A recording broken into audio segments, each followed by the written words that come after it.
All right, guys, what's up? We're back. Week one is officially here. I'm joined with Alec and Trent. What's up, guys? We're back. Best time of year. Yep. Week Week one, one. let's do it. Week one is finally here. We're going to talk about the big three Florida schools. We're going to go over the college pick'em games and talk about some other things as well. With that said, Trent, let's get right into it, dude. The Miami Hurricanes. They play another Miami team down the street. Battle of And Miami. there was a famous press conference. I forgot who the player was, but he says we're going to show them who the real Miami is, and that was the Yeah, opposing side. Blaine Um, Gabbert's little brother. yeah. Oh, that is really okay. Yeah, starting quarterback for Miami. So with that said, man, the floor is yours. I'll give you the first dibs on this one. What's your expectations for this game, and what do you want to see? All that good stuff. Well, kind of like how I mentioned last week, I have no expectations for this team based off what I saw last season. I don't really know what to expect coming out of the gates. I don't think anybody knows. Considering it's a brand new staff on both sides of the ball, a little bit of a roster turnover. I'd say actually a huge roster turnover. So it's kind of like people don't know if they're going to come out and beat Miami of Ohio. Like it's just the realistic expectation is they don't know if this is a real cupcake game. Like Miami of Ohio has some guys, like I said, Blaine Gabbert's little brother is the starting quarterback for Miami of Ohio. He's a pretty solid quarterback. I think he had something like 25, 26 touchdowns and 6 picks last season. Like he's a pretty good quarterback. So Yeah. I don't really have many expectations for this team, but what I would like to see is just to see some life. Last season I didn't really see anything from this Miami team at all. But just to see them come out, put points on the board, get stops, maybe turnovers, show a little bit of life, show they're having fun, get the crowd involved. It's just something that it's at a very minimal level. I mean, last season was just so gloom. This season, just if they can get off on the right foot, put at least 28 points on the board, show that the offense can do something, can get guys open, can make big explosive plays, give us something fun to watch. It's a night game on a Friday night. I'm not going to say it's going to be packed, but I'm sure there'll be an okay crowd there. They just want to see something. If you can show them something, they'll come back. But it's Miami, Ohio. You got to think that the coaching staff knows that Texas A&M will be in town the following week. Maybe the offense is a little stale by design. If they're able to run it down their throat, which I don't know if they will, but if they can run it down their throat, put points up that way, maybe they may opt to take that route so that Texas A&M doesn't get any film. Um, but as a fan, I don't want to see that. As a fan, I want to see them throw the ball. I want to see them throw the ball deep, get creative. Very similar to what Lashley ran a couple years ago, just a high-powered offense. Simple, but it was creative at the same time. But yeah, I mean, anyone that has expectations for this team didn't watch them last season because it was just an absolute train wreck and probably the worst season in a couple decades, which really says a lot. So I'm going to go into the game with open mind, and just hope that they can show me something. Yeah, well said, man. And by the way, for anyone who doesn't know who Blaine Gabbert was, he was a top 10 pick, I believe, for the Jaguars, played at Missouri, really talented quarterback in college, didn't really pan out in the NFL. So who knows if his brother has the same I, talent, but go ahead. I will say this: there are freshmen on the field that I am excited to watch. Like for example, Francis Maigoa, 5-star offensive lineman, top 5 player in the country last season. Ruben Bain, who was a star at Central, who I expect to get reps at defensive end. And a handful of other guys that played last year. Javion Cohen transferred from Alabama. I'm expecting to see a much improved offensive line. That'll be the one expectation I have, just Yeah. because of the transfers they got in and the talented freshmen they got in as well. I expect to see a much improved offensive line, and it would be actually very, very disappointing if they come out and they're getting a lot of pressure on Van Dyke or they're not able to get any push off the ball for runs. So I think that you'll see a more improved offensive line. Yeah. Alec, let's face it, man. Miami should win this game. They're at home, opening night, Friday night. Really, a lot of eyes will be on them. At the Hard Rock, dude. I mean, what more can you say? So, what do you think about UM this game? Yeah, I agree with you, Robert. And you kind of took the words out of my mouth, specifically that you have a night game at home. It's a season opener. You know that there will be decent crowd there.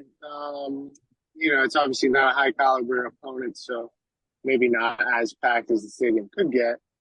But you know, at the end of the day, it's you're talking about a non-power five team. I don't even know if you can consider them to be group of five in Miami of Ohio, and maybe there's a little bit more attention in the media because of what this quarterback said. But I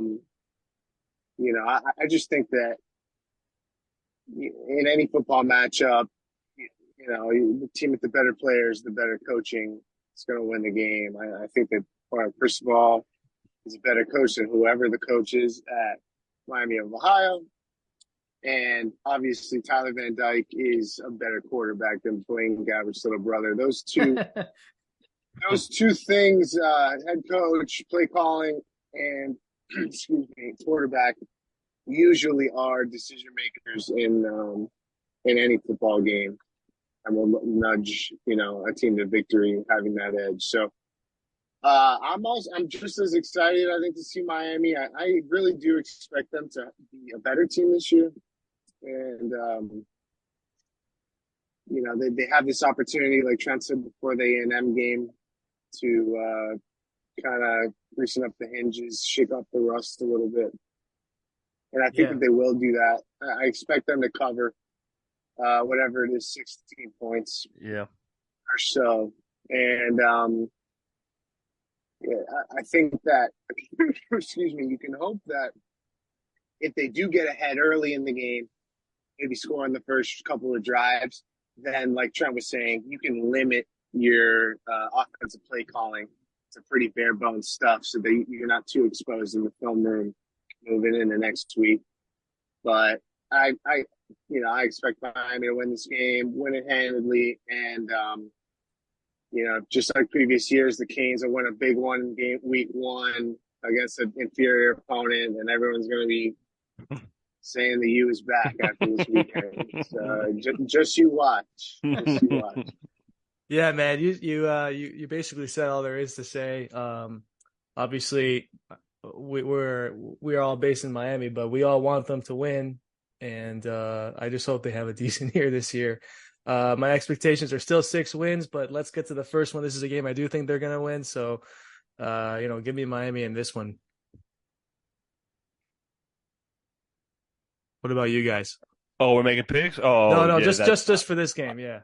I'm gonna take Miami. It's hard not to take Miami here, but I I'm not gonna make a prediction on the covering or not, just because I'm very, very uncertain as to what team's gonna show up. So Yeah. I got Miami covering. I'll go on record saying it. I think it'll be a nice win. Nice week one for sure. this team And is go ahead. I was just saying a much needed boost coming off of kind of a quiet off season with a lot of uncertainty. I think it'll be good, and it'll move the team in the right direction moving into this A&M game. Yeah. I'm not expecting a better or worse team, but I'm expecting a much different team than the one we saw last season. So I'm going to need a game or two as a baseline to make any more future predictions with this team, just because I really am expecting a completely different team. Yep. All right.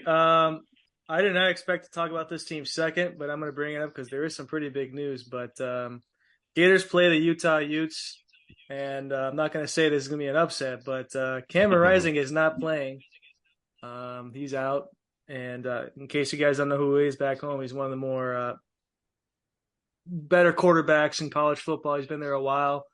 Beat USC in the championship or in the bowl game last year. The guy can really play. I'm not sure what he's hurt with, but yeah, this game's at home for Utah. They don't have their starting quarterback. We really kind of went in on the Gators last podcast, but Alec, I'll give you the first dibs on this one. What do you think about this game? And do you give the Gators any chance now that Cameron Rising's not playing? No, I think you're right. I think we were a little harsh on the Gators last podcast on a couple ends. I think that we got to give Mhatt a chance, I think, at Mhm. least to see before we could trash him. You know, I've been doing a little bit of research over this past week, and the word on the street is that he really got a bad hand dealt to him at Wisconsin, and the offensive system. I think Trent mentioned it last week is pretty run heavy, and he didn't really have too much of a chance to shine. The Gator offense is going to be run heavy as well, but you got to give this guy a chance and see what he's able to do. I think the Gators have been going under the radar. A lot of people throwing them shade, so they probably have a chip on their shoulder. And I didn't know until you just told me that it's official that Cam Yeah, Rising it's is out. official. Yeah, it's official. But Robert, you said you didn't know I got hurt last year. I think it was in the bowl game or whatever it was. He tore his ACL. Oh, that's right. I do remember that. In the USC game. And he left like halftime or something. I remember that. Yeah, and they still ended up winning the game. So I'm pretty surprised that, if he's not ready for week one, how long is it going to take before he's ready? It might be a little bit. At least for this game, I mean, I'm not 100% on this. Somebody may have to confirm this for me, but I heard that also that the backup quarterback is battling an injury and may not play as well. So that if it's my understanding is correct, that they would have their third string quarterback playing. So if someone looks into that. Actually, you're right. So the news is that he, primary backup, suffered a severe injury during a recent scrimmage. So he's actually in limbo as well. So you gotta, I want to see what the point spread is like now that the Rising news is official. It was about 6 points last I checked. I think it opened up at like 10 or 11. Okay, yeah, they opened up at like 10 or 11, and it's going to be a pretty bad look if they can't go in and win this game playing against a third string quarterback. Now, Utah, the rest of their team is really good. I think they have a lot of returning talent. A lot of people have been picking them to win the Pac-12 over USC just after last year alone. And also, I think they have one of the longer home streaks in college football. They play really well at home. They do really well at home. So it'll be a tough environment, but, Florida's an SEC football team. They played in tougher environments. So I don't know if it'll have as much of an impact as the Swamp did on the Utes last year when they lost in the Swamp. But, I think it will be a close game. Excuse me. And there's definitely a chance that the Gators can win this game. Napier last year against Florida State, against Tennessee, against these teams that they really weren't supposed to beat, came out and put up a fight. And unfortunately, they weren't able to win those games. But maybe, in year two, you got to expect that the team will have progressed and grown and become a lot more comfortable with their scheme. So, I wouldn't be surprised if the Gators came out, and they definitely can win this game. Yeah. And I'm really not sure. I guess I'm going to have to think about who I'm going to pick. Alec and Trent, let me ask you guys a quick question. Everyone heard what we said about the Gators last podcast and what we think their season is going to be. We gave them 4 wins, 5 wins tops. On Utah's side, would you I hate to be dramatic on week 1, but I kind of think this is kind of a must-win game for Utah, considering the landscape of the season that the Gators are going to have, and this could be a terrible loss for them later down the college football playoff road. Week 1 if you lose to the Gators. What do you guys think? I don't know. I don't know if I would say that it's a must-win for either team, just because the main objective for each of these teams is going to be to win their conference. So this game, win or loss, won't have any real effect on their standing in their own conference. So I think if either team loses, it's okay as long as it's maybe a close loss. If a team goes and gets blown out, then on either side, then I think you have some reason to be worried. Yeah. But especially if Utah loses the game and they don't have their quarterback, I think that's understandable. And they could run the table or maybe lose another game but only have one loss in their conference and go to the conference championship and be in the running for a playoff. All right. As long as they're healthy. All right. Trent, go ahead, man. Yeah, I agree with Alec. I think that if Utah does lose this game, but they end up winning the conference and they get Rising back, the CFP will, you know, they take into account the fact that Rising didn't play there during that one out of conference loss. So I don't really think that it'll affect them too much if they do lose in terms of the big picture. But even then, I still like Utah here. It looks like Bryson Barnes is going to be who I think is the second string. I think he's going to be the one starting tomorrow night. And just looking at his numbers, he has a super small sample size. He only played half of the the bowl game, and then he played one game in the regular season. But he has average numbers. He doesn't look like he's anything like I don't think he'll be a liability, I guess is what I'm trying to say. And I think that's important because you're gonna have a night game and in Utah. The place is going to be rocking, I'm sure. I mean, I'm not going to say it's going to be like what the Swamp was last season, but it'll be a very, very hostile game, I'm sure. Opening first game of the first big game of the college football season. So Alec is right in the sense that maybe we're giving Mertz a little, maybe being a little too harsh on Mertz, but I just think Utah as a team is just better, more disciplined, more talented than Florida at this stage, even without Cam Rising. I think as long as Bryson can kind of steer the ship a little bit, I still think they'll win the game. But I think with Rising, there's no contest. But now that there's a little more uncertainty at the quarterback position, it could be a good game. I still think Utah has the edge, but I think it'll actually be a good game to watch now. Yeah. And like I said, I don't think this is a must-win game from either team because also at the other end of the stick, Florida probably has no, from the big picture, Florida has no expectations to win this game. I'm sure they do themselves, but on the outside, nobody thinks they're going to win for the most part. So Florida will take any win they can get this season. So I think it'll be a good game though. I will say this, guys. There's one coach who can tend to overcoach himself. It's Kyle Whittingham.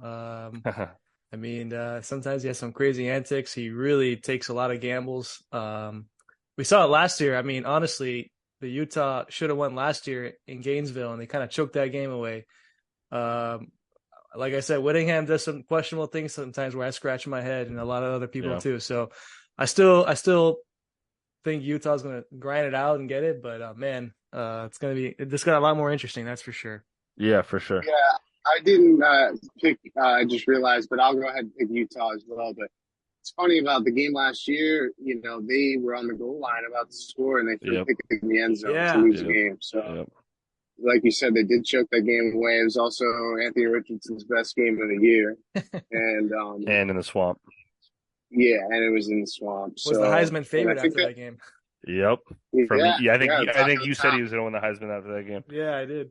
Talk of the town, but anyway, I got the Utes. Yeah, I'm going to take Utah, and I'm also going to pick them to cover. I'm going to be honest. I'll take Utah, but I'm seriously not that confident because Rising. It's definitely much more of a wild card game now. I will say this: Rising does a lot for that team that people don't realize. I agree. I agree. Remember, they still even in the second half against Penn State in the bowl game last year, Bryson was still able to, steer the ship.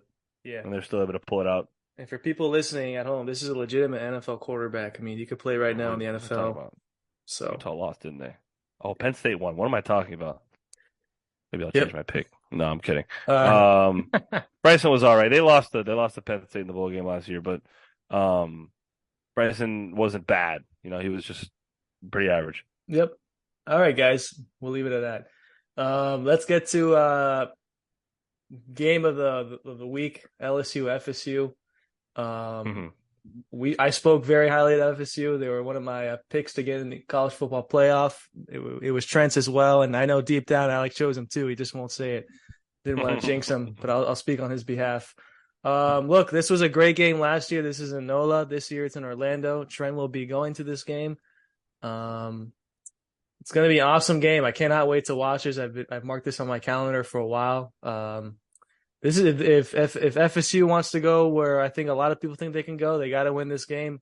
Jaden Daniels is getting a lot of hype, even some Heisman conversation. I just simply can't wait to watch. Trent, what are your expectations for FSU LSU game, man? Yeah, so this will probably be the first time in my life that I attend a UM game and an FSU game in the same weekend. I never in my days thought I'd be doing that, but I'm stoked, man. It's gonna be in Orlando. It's gonna be a great atmosphere. It's probably gonna be a little more of a home field advantage than it was last year at NOLA, which I was there as well. Um, and even last year, there was a lot of FSU fans in New Orleans last year. I would say that there was just as many, if not more, FSU fans than LSU fans in Louisiana, which is shocking. So I'm expecting an even bigger turnout in Orlando. I think it's going to be a great game. Um, both teams obviously have a lot to prove this year. Both teams, especially towards the end of the year, thought that they could have maybe made late plays towards the playoff, but just weren't able to get some key wins. Um, so I do expect to be a very, very, I don't want to say high scoring game, but very back and forth, just like it was last year. As we remember last year, it came down to the last play of the game, an extra point, blocked extra point from FSU. I don't think it'll be that close this year, because I think FSU is just a little more improved. I'm expecting them to be a little more improved, based off of the momentum coming off last season and the transfer talent they got. But I really think the difference here is the quarterbacks, which obviously Jane Daniels is getting a lot of hype, but I'm just not totally bought in to Jane Daniels yet.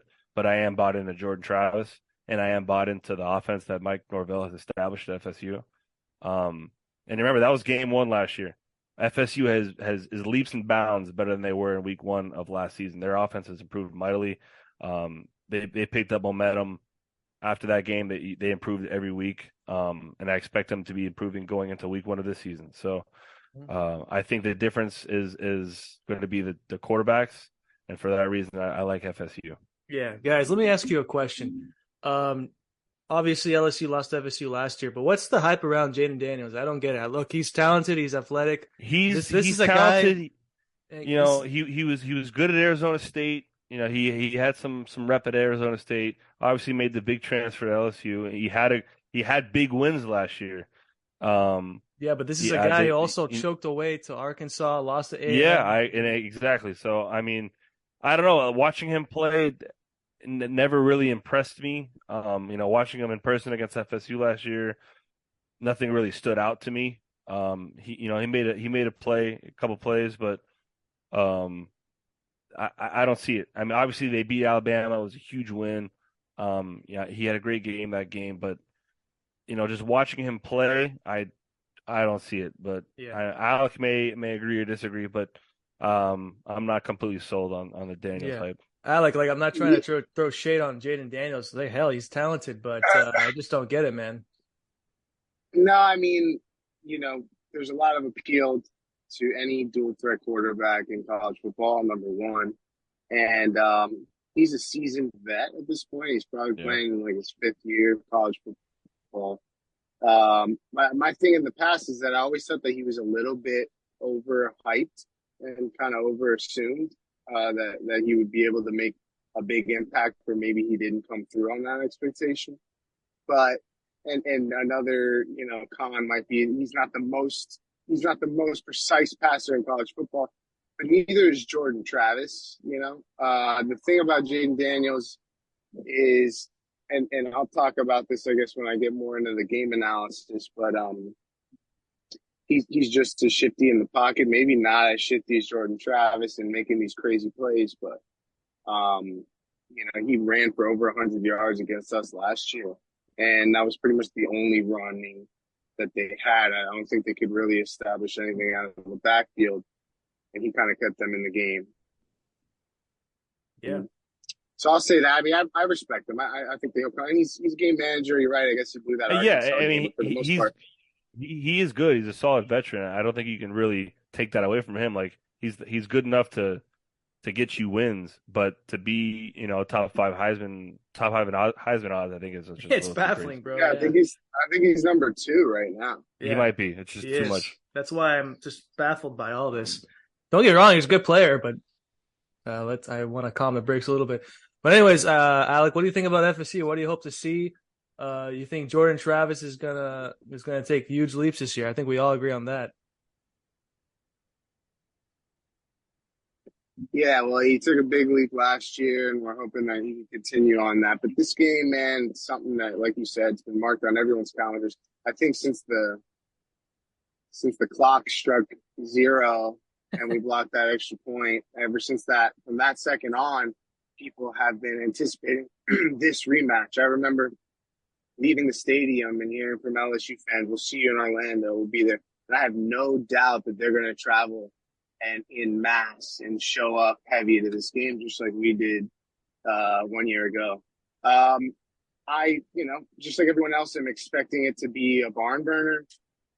Mike Norvell and Brian Kelly have had some great matchups over the years. I was in Tallahassee, and this would be the 3rd year in a row that week 1, Mike Norvell and Brian Kelly match up. In his last year at Notre Dame, they came to Tallahassee, and they were like a top 10 team. We won 3 games the year before, and we were down 18 in the 3rd quarter. We came back behind Mackenzie Milton, tied it up, went to overtime, missed a field goal, and then they made a field goal to beat us.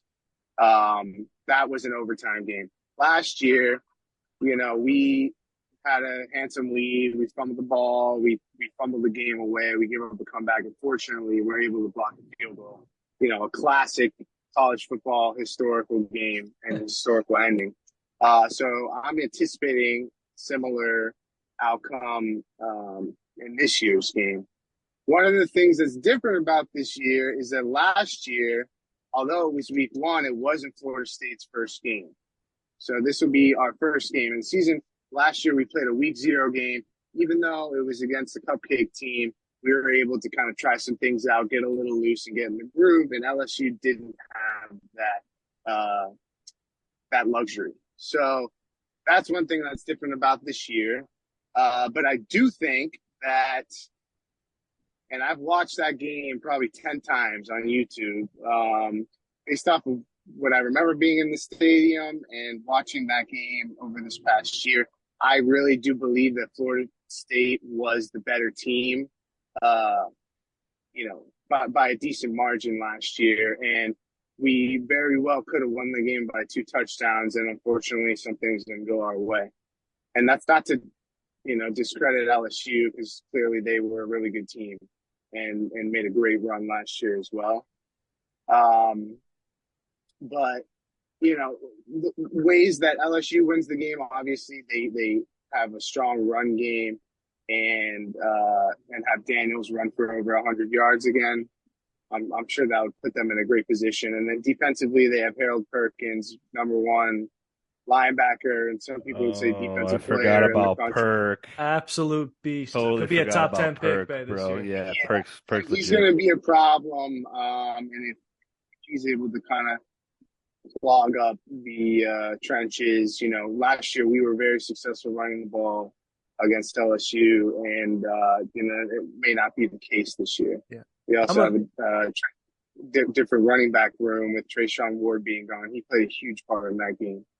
So there's so many ways that LSU can win this game. Yeah. The ways that Florida State. Go ahead. No, I was just gonna say I might be going out on a limb a little bit, but I actually think Perkins is probably the best defensive college player in football. That's how high I think of him. I think he's a beast. He's up there for is. sure. Definitely up there. Yeah, certified savage. And another thing to take into account also, Mason Smith, who's on LSU's defensive line. He's I think some might have him projected going first round. He's not playing. I think he's hurt. LSU's got a pretty loaded defensive unit, but losing him is a kind of a big loss, just because of how talented he is. So that's another thing to keep in mind going into the game. Yeah. Yeah, and their defense is going to be strong, and like I said last podcast, there's a lot of questions in our defensive back room moving from last year to this year. So we'll see how that plays out. But I think that it's going to come down to offensive gameplay. Yeah. And, FSU, they released the depth chart for this game a couple days ago. And, we're going to have Jordan Travis and Trey Benson, who are preseason award nominees for running back and quarterback and Heisman. And then at receiver, you have Keon Coleman, transfer from Michigan State, Johnny Wilson, who transferred from Arizona State. Both of them are 6'4" and up. We have Whoa, Bell. Johnny's like 6'7". Yeah, 6'7". Yeah, and Coleman 6'4". Jaheim Bell, transfer from Georgia. The best tight end transfer in the country, by the way. Also 6'4". Morlock, also a transfer. It's actually insane. Trey Benson's a transfer. Jordan Travis is a transfer. Our entire offense is transfers, which is amazing. But that's beside the point. Winston Wright in the slot, transfer from West Virginia. It's actually insane. Goose. Yeah, and Destin Hill also potentially in the slot. So it's going to be real Destin tough. Hill starting. Yeah, it's either him or Wright. I think they're both listed in the slot. It's like an or. But, that is going to be tough to defend. So the way that they can, kind of remedy that is have a really powerful pass rush attack. They're going to be blitzing a lot, in my opinion. And we're just going to.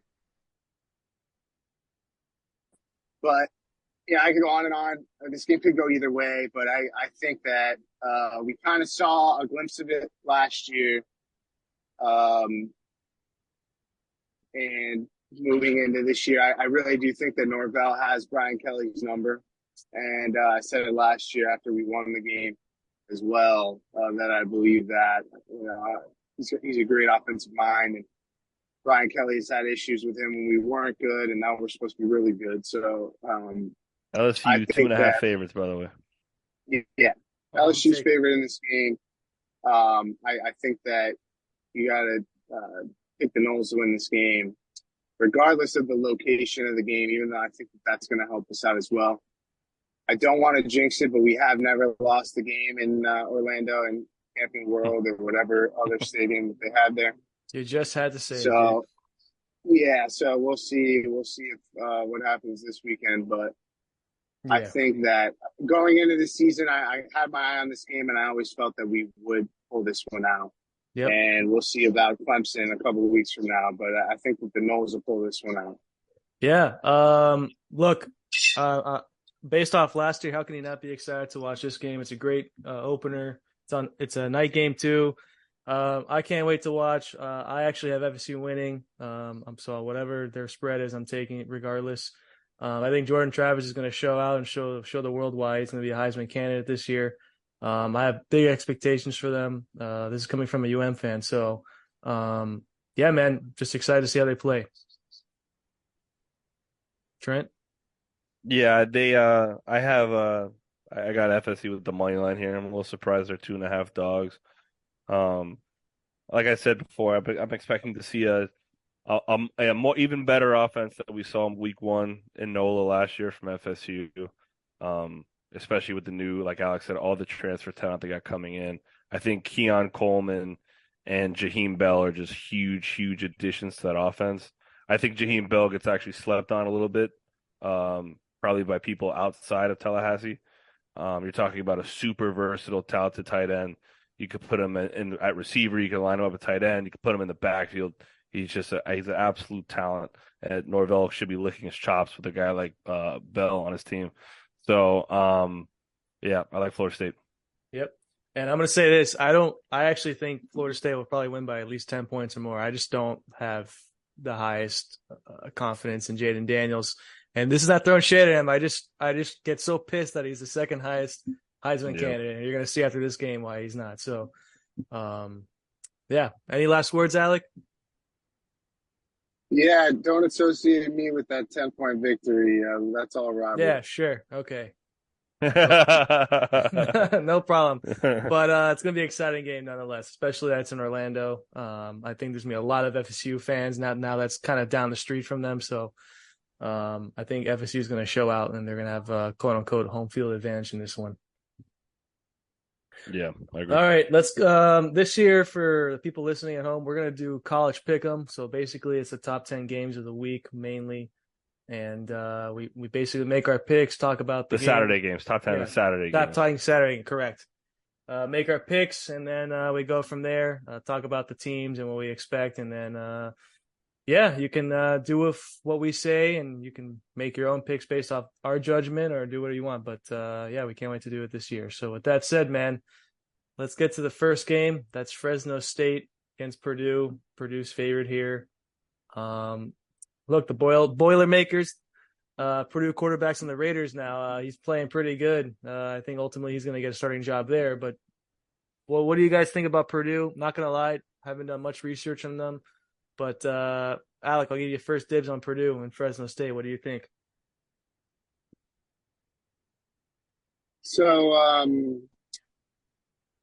you talk about Power 5 versus non-Power 5. Now, having said that, Purdue's usually bottom of the barrel of the Big Ten, but they've gone up against tougher teams, and they've beaten tougher teams. And considering that it's a home game, I think that'll probably be the advantage. That's another really significant factor in these Week 1 games, is having the home field advantage. When neither team knows what kind of product they're going to put on the field, having the fans behind you is a big plus. Now, for those people listening who aren't familiar with how the college pick'em goes, usually you kind of rank them at a confidence level between 1 and 10. I'm not going to go through and say what number all my games are, but I probably have this one a little lower. I don't think that I don't think the point spread is too wide, right? I think it's like under 5 points, or am I wrong about that? I have it. Well, I'll let you know. I think it's Oh, well, I have their 230 favorites. I'll look up the spread in a second. Yeah, well, I did look at it briefly earlier. I would have this lower in my confidence, like Robert said. I don't know Purdue so by much 4. about these teams. Mm-hmm. But, considering, like I said, that it's Week 1, I'm going to go with the home team, Boilermakers here. All right. Trent, how about you, man? Yeah, I agree with Alec. I think that obviously losing Aiden O'Connell's tough, which was Purdue's starting quarterback last year. Probably the best player as well. But they have a little bit of returning talent back at running back. I want to say they also lost their number 1 receiver. But I just like I like the Power 5 advantage here. Fresno, every year kind of has every other year or so they'll have a sleeper team, but like Alex said, I would definitely have this on my lower confidence. I have it at 3. It's pretty low, but I have Purdue here. Yep. I'm gonna take the Boilermakers too, just because I trust you guys. Can't really speak on these two teams, but Purdue is 94% picked on the college pick'em, so that's one of the main reasons why I'm doing it. So I won't lie to you guys at home. Don't watch much Purdue football, but maybe I will this year. But give me the Boilermakers. Guys, let's get to one of the more, at least for me, exciting games that I can't wait to watch this Saturday. That's Colorado, Deion Sanders' Colorado football team against TCU.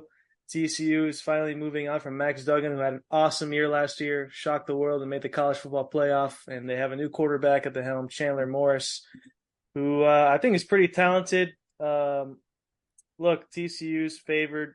I don't know what their spread is, but 20.5. Oh yeah, by a lot. 20.5. Gonna be honest, man. I have TCU winning, but I'm just more excited to watch Jair Sanders play. He's got a lot of hype.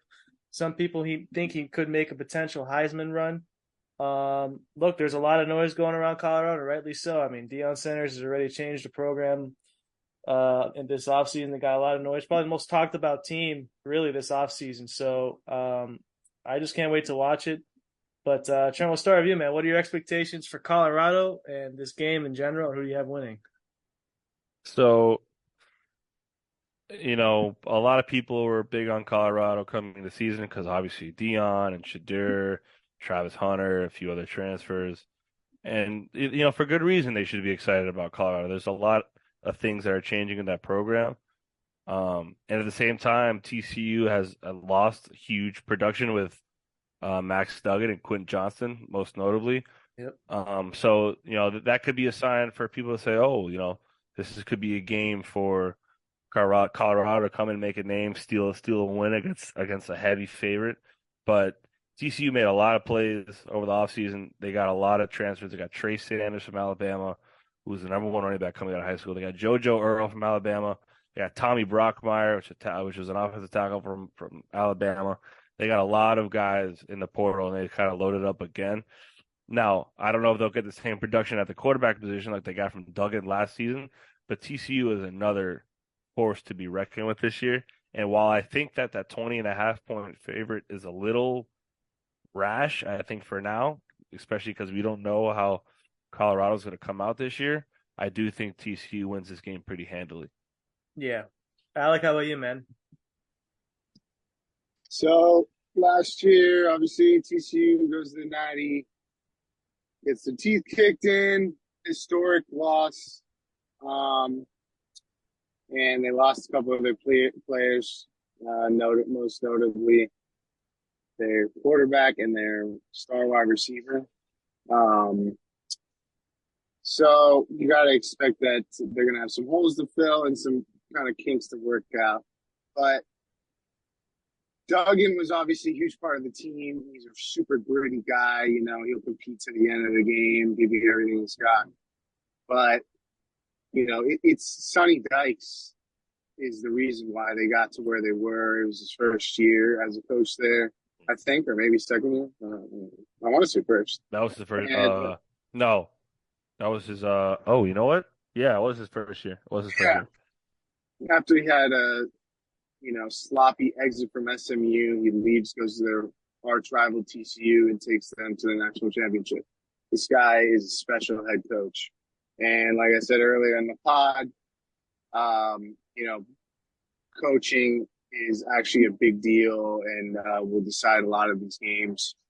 Now, I'm sure that Shadur Sanders is super talented, and he may be the better quarterback in this game. I really don't know much about who's stepping in for Duggan. And, I saw some tapes of Shadur, but I really don't know much about how he's going to fare out in real Power 5 football. But you can't expect – it's really hard to expect them to come out and win this game. I think if he wants to have a Heisman run, they have to win this game, and it has to be on his back. But, regardless of the amount of transfers that they could bring in, which is a record number of turnover in a team ever this year that they had. And, you're going to be going against a super potent, high-powered offense, regardless of who's at quarterback. And I don't know if their defense, let alone just being a Pac-12 team, and you talk about the worst team in college football last year, if they're going to be able to go up and, stand strong against an offense that was playing the national championship last year. So 20.5, yeah, maybe it is justified. Maybe it should be a little lower, but you got to expect TCU to win this game. I think, it shouldn't say anything about Dion, and I'm really having a problem even talking about the guy right now.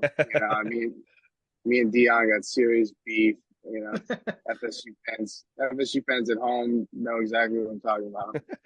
But yeah, I don't think that a loss in this game is decisive by any means, but a win, absolutely. I just don't think it'll happen. So I'm going with TCU. I just tallied the number, and Colorado had 52 transfers. That's insane. Colorado dude. could field an entire NFL team with transfers. That's bananas. I'm sorry. So they have basically their whole team is just going to be talent accumulated from other colleges around the country. And they certainly got talented transfers. I mean, obviously Sanders, they got Travis Hunter, They got Brennan Gant from Florida State. They got Joe Horn's kid, Jimmy Horn from South Florida. They got good transfers, but it's year one under Dion. It's a completely brand new program. And I can't say that enough. It's brand new. So TCU and Dykes have been here, even though it was only 1 year. Dykes has a great grasp on that program. So I expect TCU to take this pretty All right. pretty easily.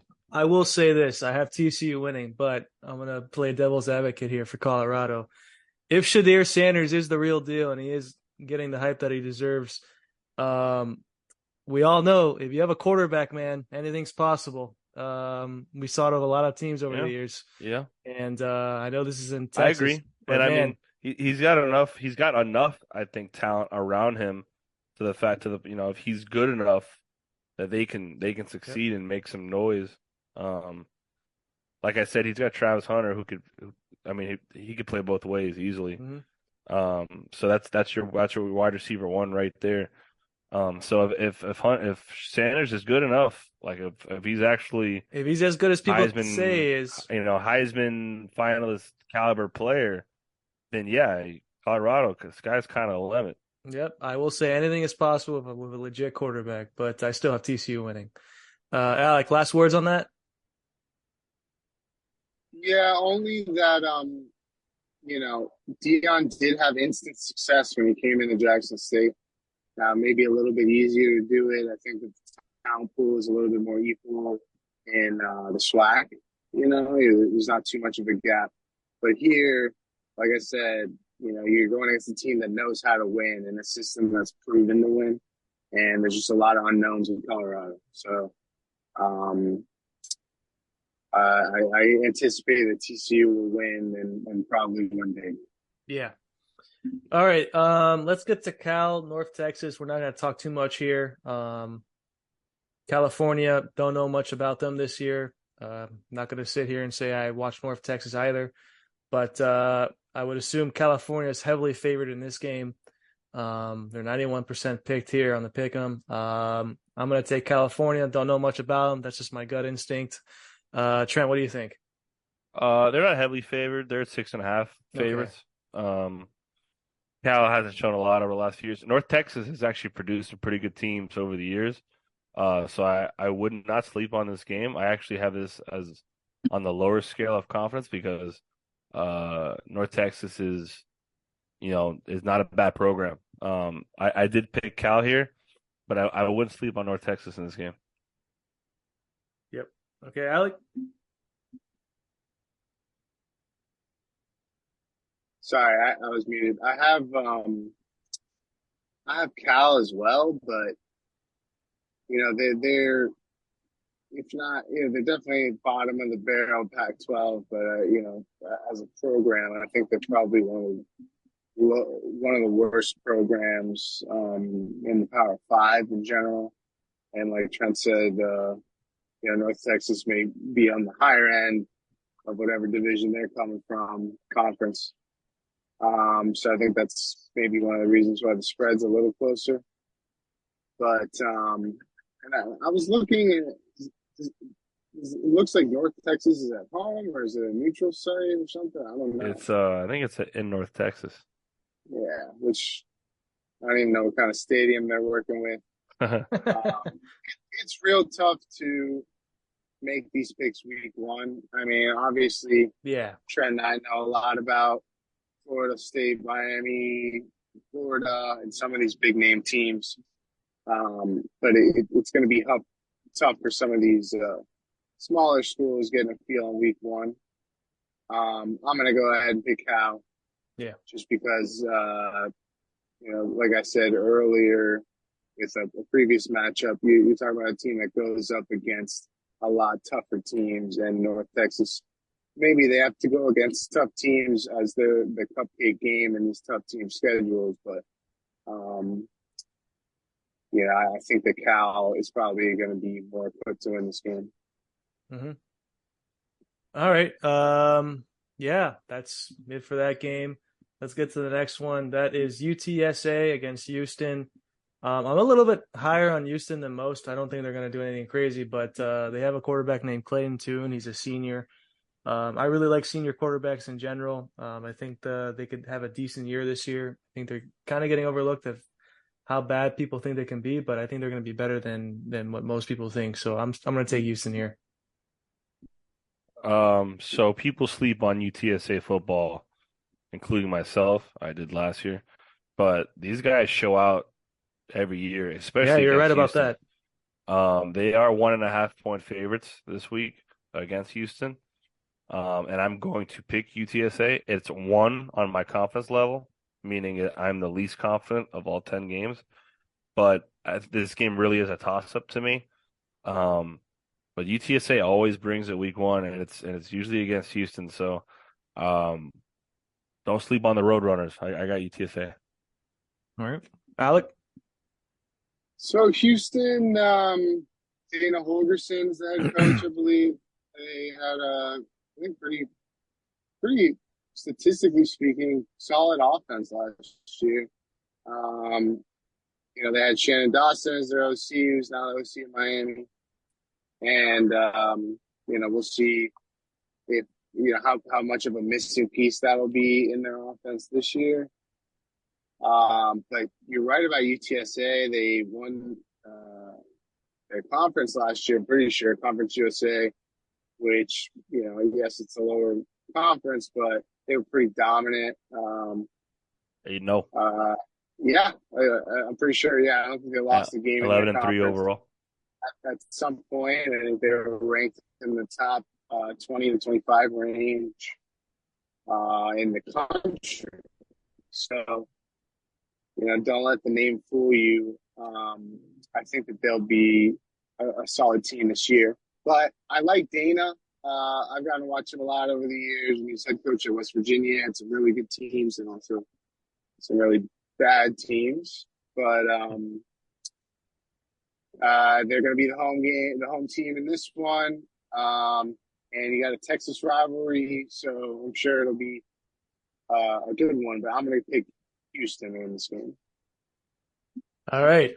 Maybe I'll have this TV in the back room just popping. Maybe see if I watched it or not. But yeah, could be something. All right. Let's get to the next one here. That's Army against UL Monroe. I always love watching Army play just because they play tough and they're obviously a respected program considering the things they do off the field as well. Give me Army here. I'm not gonna lie, I've never watched UL Monroe play in my life. Probably will never do that. So, but yeah, give me Army. Yeah, Monroe's a cupcake team. Usually, at least usually. Army, not exactly the most talented football team, but they run a pretty disciplined. They do triple option, right, Alec? They do triple option. Yeah, I think Army and Navy. I know they both do triple options. That's so kind of funny. Army's 9-point favorites. I like them here. I have them sort of in the middle of the pack with confidence. Monroe is just not exactly a Titan killer, and they don't usually win these week 1 games. So I like Army here. Yep, I like Army as well. UL Monroe is, I don't even know. I guess, are they FBS? If they are, they're one of the lower teams in the FBS. Might be. I think they are. They're the team that every big school plays. I mean, their schedule is like Alabama, Florida State, all these big name schools. And the program is basically defined by getting their teeth kicked in. So I'm sure that'll happen again. Plus, you're talking about Army. You got, regardless of the talent, they're going to be a disciplined team, military mindsets, So I'm picking Army as well. Yep. All right, let's get to South Carolina, North Carolina. Look, this isn't Charlotte, but I'm telling you right now, I have South Carolina winning. I know Drake May is going to be most likely a top 5 pick, potentially top 3. He's one of the better quarterbacks this year, one of the better prospects. But I'm really high on Spencer Rattler this year. I think they're going to be a low-key, really good team. They had a really nice finish at the end of the year. We got a new head coach in North Carolina. I really just don't know what it's going to be like for UNC. I know Drake May is great. They have a good roster, but I just we're talking about college quarterbacks. I kind of like Spencer Rattler here, man. Might be the only one, but and this isn't like I said, this isn't Charlotte, but South Carolina fans travel well, and I think they would make the drive and kind of even it out a little bit. Obviously, UNC's gonna have home field advantage, but I don't think it's gonna be as big as people think. So give me South Carolina. Yeah, this is I think one of the better games this week.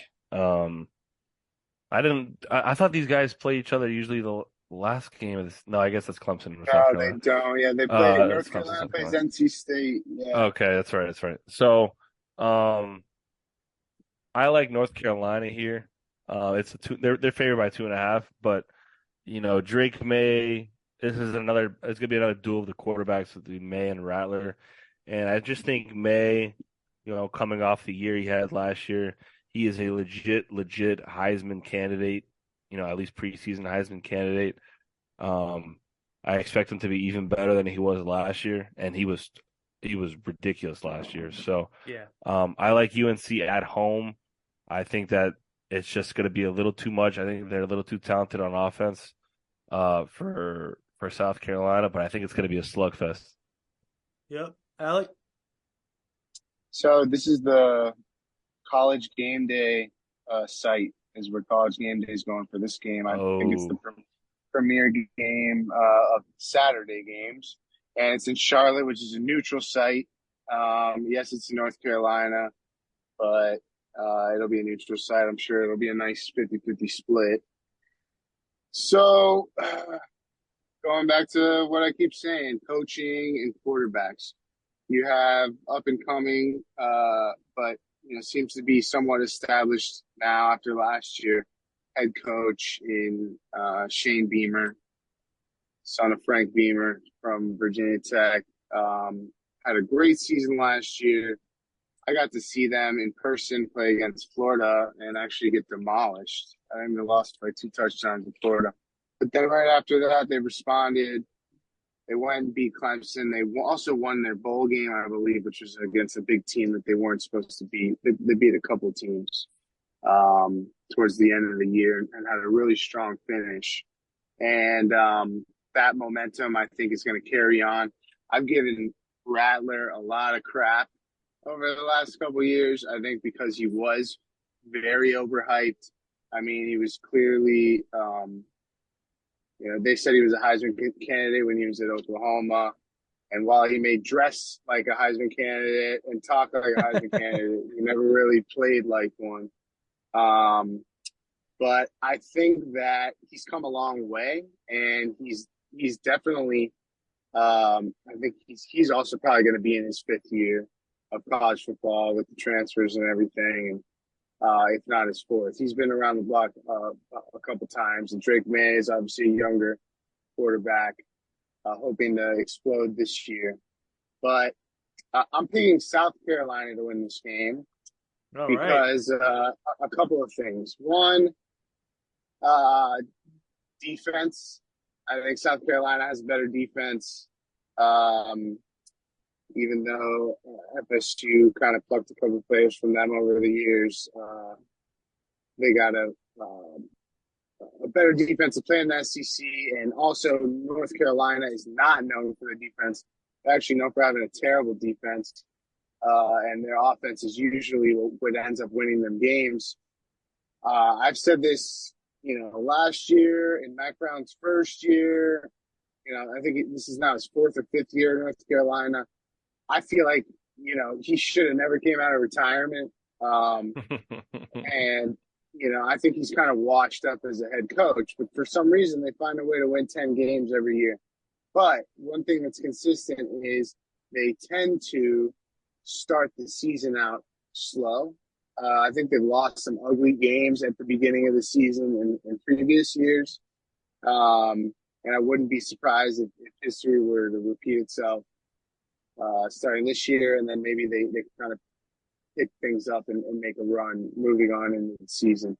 But I like South Carolina, and I think that Rattler is gonna have a hell of a game. Yep. I think that, Mac Brown, every year he's had a good year. He's had a star quarterback. His entire time in North Carolina, he's had a star. He had Sam Howell first, and then he has Drake May. Um, and he's been successful with these good quarterbacks. I mean, at Texas, obviously he won with Vince Young. He won a lot with Colt McCoy. Um, Once he lost those quarterbacks, then that's when you kind of saw him fizzle out of Texas. But he's able to do well when he has a good quarterback, and he has a damn good quarterback this year, and next year, right? Because he's a sophomore No, this year. he's eligible this year Oh, for the he's a NFL junior this draft. year. Oh, Oh, okay. really? Yeah. Oh, I thought okay. he was a true sophomore. If it weren't for Um, Caleb Williams, I think he'd be the number one overall pick. Seriously. so he's a super talented quarterback, and he put up huge numbers last year. He's going to do it again this year. So I that alone is going to win them games, and I think that it's going to be a shootout with South Carolina, and I just think the home team wins. Yeah, it's not a bad pick. I mean, Drake May's really good. They're at home. I can't You're believe I'm saying positive he's draft eligible. I got to look into that. Yeah, he is. Um, if it weren't for Caleb Williams, he'd be the number one overall pick. That's what I feel. Oh, Um, he's a redshirt sophomore. Okay. yeah. So yeah, it's gonna be an awesome game. Can't wait to watch this one. It's at 7:30 at night. Should be, and Alex said it's a college game day site, so that's gonna be pretty Yeah. cool. All right, any last words, guys, on that game? I think we covered it. All right, sweet. All right, let's get to Toledo, Illinois. Illinois is finally starting to turn it around a little bit. They finally finished 8-5. They're making a little bit of noise. I think they're a little bit better than people think they are. I actually like Illinois this game over Toledo, but I don't think Toledo is as bad as people think either. But give me Illinois.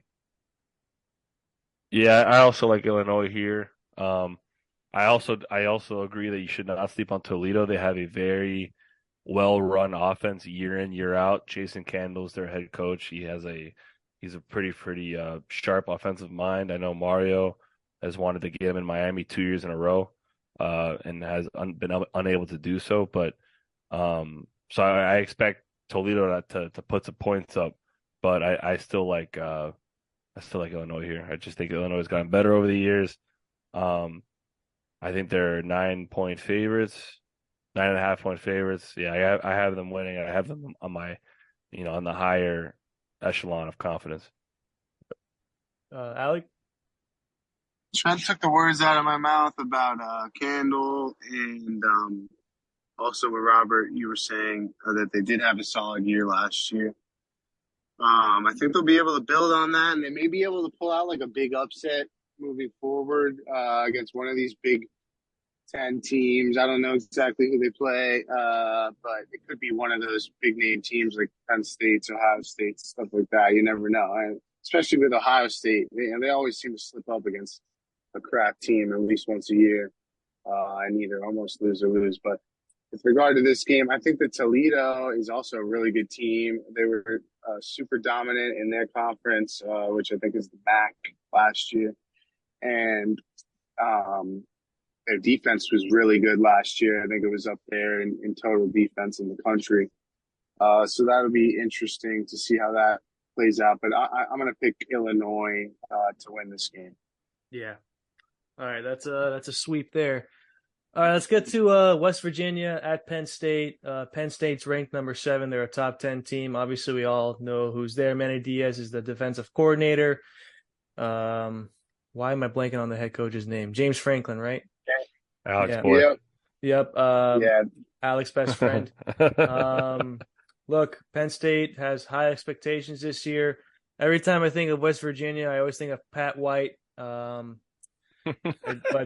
look, I think they're gonna. I think West Virginia. I don't know what the spread is, but I'll take the spread at home. Penn State has one of the best home crowds in football. I think they're gonna blow by West Virginia. So give me Penn State. 20.5 favorites for Penn Yeah. State. Okay. Yeah, I think that says enough. With Penn State's just a better football team. I think Penn State's coming off a huge year last year. You can say what you want about Franklin. Probably never win a title, but he's another guy that is no stranger to winning 10 games a year. Obviously, I have a lot of familiarity with Manny Diaz. who was a average head coach, but he was always a pretty good defensive coordinator, and I think he won the Broyles last year. Did he win the Broyles last year for best assistant in the I don't know. country? I don't recall. I know that he was a finalist because he was really great last year at DC for Penn State, but I think you're going to see the same story with Penn State this year. They're probably going to have another 9-10 win year. Try to get their foot in the door in the Big Ten championship, but they should smoke West Virginia. Broyles Award winner last year was it? I think it was Garrett Riley, who's at Clemson now. Uh-huh.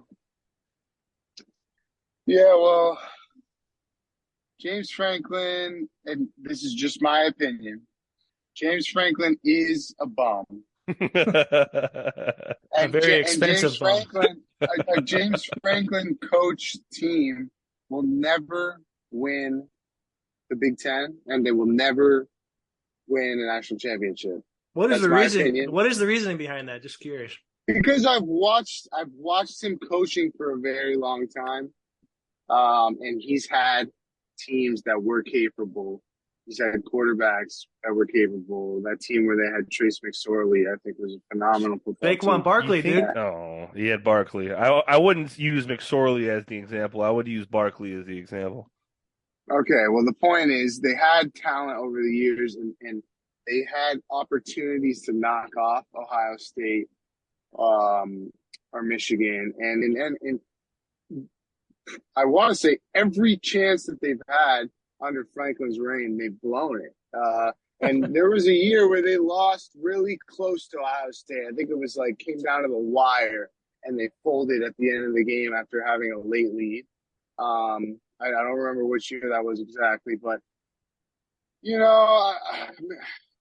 I don't think that I'm being unfair. I just think that it gets talked about a little bit more, and is a little bit more highly touted in the media than he actually is. But Trent's right. They do end up winning a lot of games. They had one of their best seasons that they've had, maybe not their best, but one of their best last year.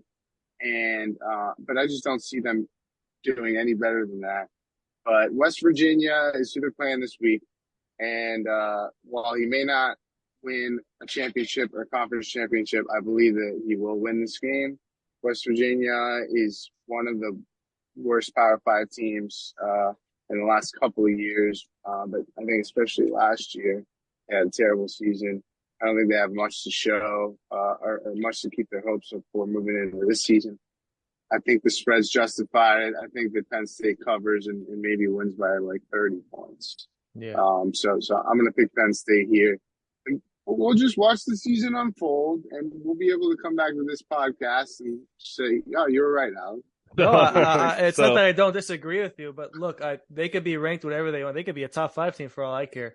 But we all know it's going to come down to Ohio State and Michigan this year. So here's the deal: yes, winning 10 games a year means obviously you're not a bad coach. It actually probably means that you're a good coach. But when a school like Penn State signs you to a deal that's 10 years worth $75 million, that comes with very high expectations. And I don't think he's met those expectations. They haven't won. He's never won Big Ten before, right? No. So and I'm sorry to cut you off, but you made a great point that it's not like he is, coaching a Cincinnati or a team. We think of Penn State, we don't think of him as elite, but this is a team with a history of winning. It's a program with a lot of winning. Yeah, and in the past, when they've retained a coach for this long of a period, talk about Joe Paterno's of the world, and it's unfortunate that he maybe has to be held to the Paterno standard. I don't think that would be fair, but they have every right to expect to win their conference and to win and to be competing for championships. They've done it before. They have the tradition. They have the funds. They have the stadium and the fan base. Yep. And they could just never pull it off, man. And I think that Franklin's to blame. Yeah, and I think a similar, you could say the same thing about Mario at Miami. He signed the same, basically an identical contract, which it's the same situation. You're talking about a historic program that's done a lot of winning in their history, and when they give you when they invest the amount of money that they invest in you, such as Mario, which they've never done before, they've never given a coach that amount of money. It comes with expectations. So whether he's a good coach or not, you have to live up to those expectations. So I think Franklin, with the deal he has at Penn State, especially at coaching at Penn State, you got to win something. Bowl games, winning an Orange Bowl every here and there, I don't think is going to cut it. So one of these years, Franklin, it's been plenty of years so far, but one of these years, Franklin will have to cross that line, kind of like what you see Harbaugh now doing at Michigan, constantly for the last 2 years, beating Ohio State, winning the Big Ten. You got to start, that's the kind of thing that you want to see from Franklin. But I will say this, the conversation around James Franklin and all those coaches you mentioned will drastically change next year of the expanded college football playoff. Then we'll really see what they're made of. All right, we're not going to spend an hour talking about West Virginia. I mean, we got the point here. Penn State's going to win. We'll talk about Penn State for another day. We'll definitely keep this pinned for Alec's conversation on James Franklin. We got 2 more games left on the pick, and we'll call it a day here. South Alabama against Tulane. Trent spoke very highly of them, has them as a potential sleeper team last podcast. Look, they have their coach, Willie Fritz. They have their quarterback, Michael Pratt. Quite honestly, they shocked the world, the college football world last season. No one saw this coming. They beat USC in their bowl game. They have a lot to be proud of, and they're rightly so, ranked 24. Trent, I'll let you go first, man. What do you think about Tulane? I think I know who you're picking, but just them in general. Yeah, I mean, Tulane's only 6.5-point favorites, which I think is a little surprising, but I think it's going to be a little bit of a different team. I know that they have some coaching turnover.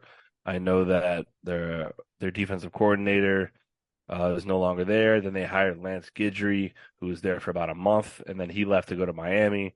So it's going to be a little bit of a different, scenery in terms of their coaching staff. But, obviously they're getting their quarterback back. They're getting production back on offense. They were a damn good team last year, man. They were really, really good. And I don't want to disrespect South Alabama because they're not exactly a slack team. They will compete, but just based off what I saw from Tulane last year, it's really hard to go against them. Whether it's against South Alabama or any other team in their conference, they're just really, really disciplined, a very well run program at the moment, and they have a lot of momentum coming off of last year. Yeah, Alec? Yeah, when I was looking and making my picks for this week or doing my preparation for the picks, before looking at point spreads or anything, I usually just kind of make my picks and put them in the order that I think. And I had Tulane, up in the 8, 9, 10 range, and I was surprised to see that the spread was so close. I'm not sure about what happened over the offseason. I did know about the Lance Guidry scenario with him going to Miami. But as far as like talent on the field that they've lost, I'm not sure what the difference is in this team from last year. But they're still ranked in the top 25 preseason. They're coming off a huge bowl win against USC, and I anticipate that they will keep the ball, keep the ball rolling, and win this game. I don't know much about South Alabama, but I did watch Tulane last year, and they were very impressive. So I think that they'll keep that moving. Yeah. Yeah, man. Gonna be fun year to watch Tulane. I'm definitely gonna keep my eyes peeled on that one. Just in general on their season outlook. They do have a couple big games coming up later in the year. And no disrespect to South Alabama. They've always actually had some very good players over the years, but still have Tulane. All right, let's get to the last game here. That is that is Northwestern and Rutgers. Obviously, everyone knows the whole story about Pat Fitzgerald. Alec and Trent can speak better on their roster. I don't really know if anyone transferred since he's got fired or what the deal is. I don't even know if Northwestern is still considered good or not because of what happened. They're 78% picked here, Rutgers. But on Northwestern, guys, what's the deal here? I just think they're kind of a little bit in shambles at the moment. Rutgers are 6.5-point favorites. I mean, Northwestern to begin with, even before all the allegations and all the scandal, they were a bad football team. Pat Fitzgerald had produced some good teams in the past. but they were an absolute train wreck last year.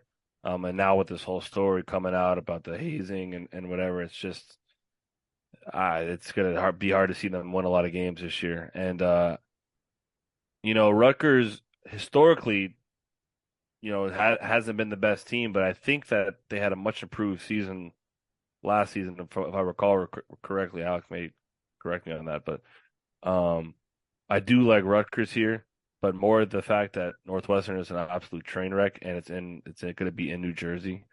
So you can go ahead and give me Rutgers.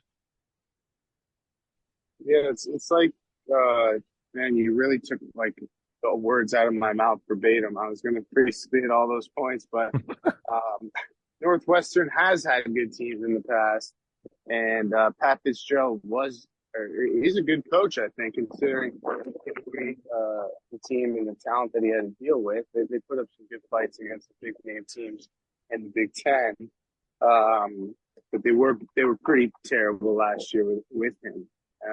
And I think that, like Trent said, that'll be the deciding factor, is that Northwestern, you can't expect them to be ready to come out and win a game unless there's some sort of motivation in the locker room to say, hey, we've been through a lot of shit.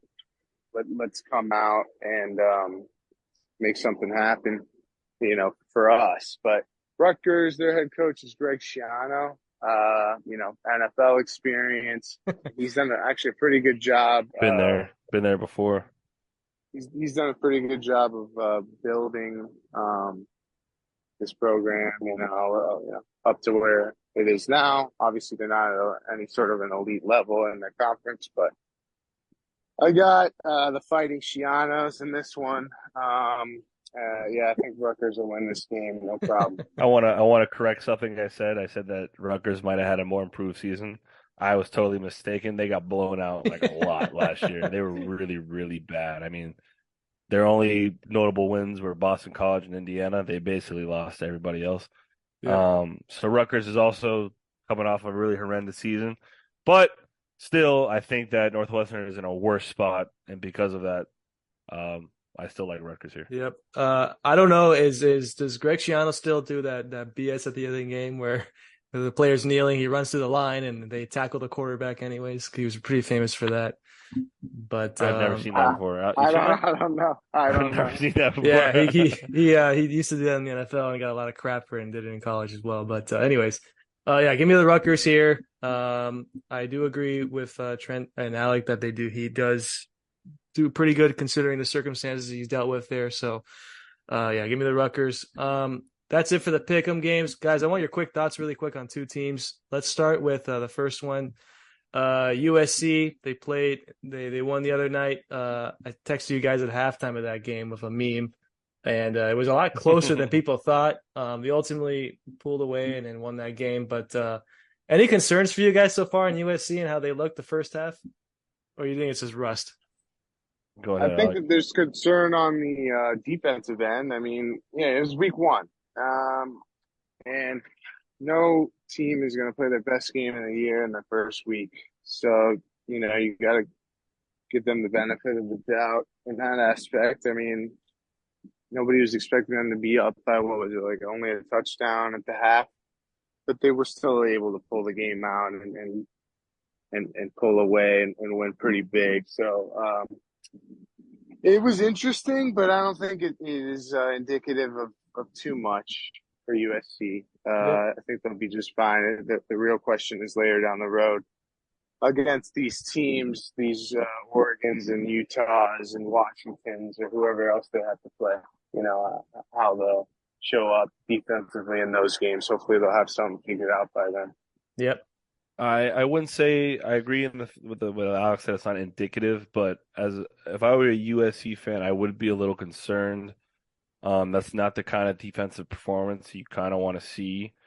I know it was kind of garbage time later in the game, whatever, but considering Lincoln Riley's past and his defensive production in the past, you didn't want to see San Jose coming out making this a game in the first half, ultimately scoring 28 points on you. So from that standpoint, it's a little concerning. It's not indicative, but it's not something that you want to see. But at the same time, You definitely saw what you needed to see from Caleb Williams.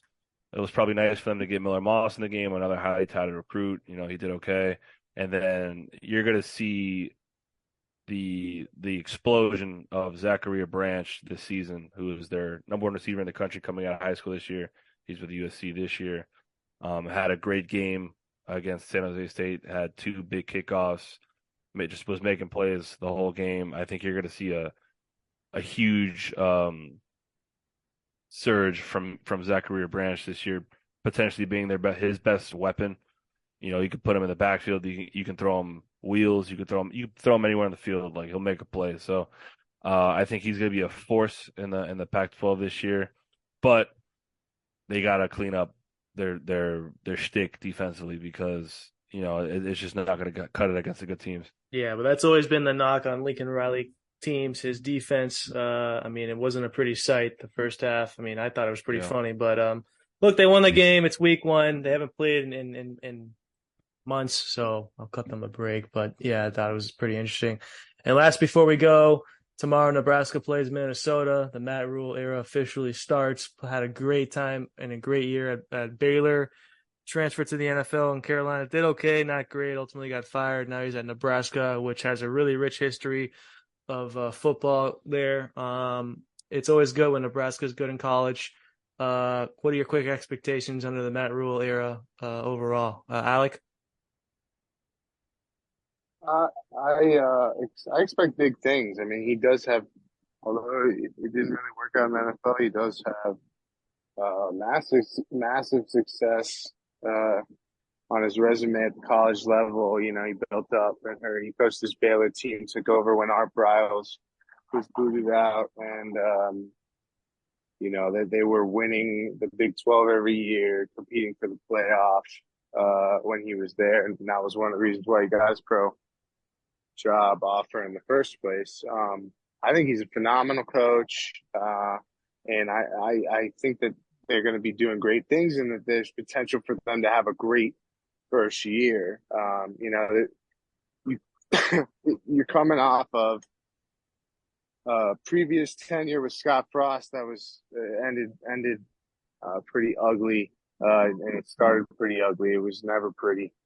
And it's going to be tough to go in there and kind of change the culture, especially these days in college when, kids, when the going gets tough, and just kind of transfer out, to have to sell your team to players across the country and say, hey, this is what I'm trying to build, and hopefully you can come put this into practice.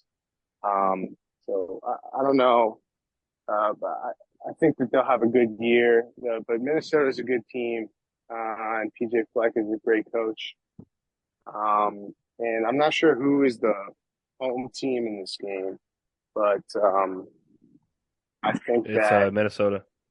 Yeah, I think that it's going to be tough for Nebraska to come out and win this one, because Minnesota's a pretty established program. But I do expect that Mhatt Rhule will be able to get Nebraska back back in the national spotlight. Yep. Yeah, I'll just start off by saying I think Minnesota wins here. It's going to be tomorrow night, Thursday night in Minnesota. Will be a pretty good environment. Fleck has been there, pretty established himself within that program. I expect him to play, some pretty decent football coming out of week 1.